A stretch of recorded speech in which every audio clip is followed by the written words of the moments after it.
যে ব্যাংক তো হাতির মাথায় লাথি মারে, এই জন্য তার পিছনে একটা পাওয়ার আছে।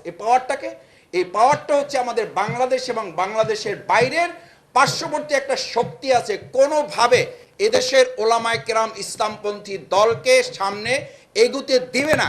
সেই যে তারা শক্তি, ওই 5 পয়সা শক্তি, বলো যে 5 হাত নিচে মাটি খোঁড়ার পরে দেখা গেল একটা 5 পয়সার আদলি পাওয়া গেছে। তো 5 পয়সার আদলির জোরে ব্যাংক হাতির মাথায় লাথি মারে। আমাদের এত ওলামায়ে কেরাম, আমি তো বিগত 14 দল, 15 দল, 20 দল, 16 দল, 17 দল, এক এক দলের সভাপতি হইল নিজে, সহ সভাপতি হলো বউ, সেক্রেটারি হলো নিজের ছেলে, তারা মিলে 14 দল করছে। আর আমাদের তো এখানে এক একজন ইমাম আছে, কয়েক হাজার লোকের মুসল্লির নেতা।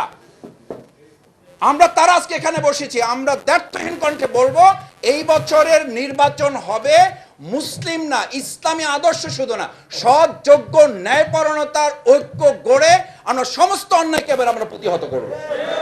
এই প্রতিহত করার ক্ষেত্রে যদি আমরা কাজ করি, আমি বিশ্বাস করি ব্যাঙ এবার হাতির মাথায় লাথি মারার সাহস পাবে না।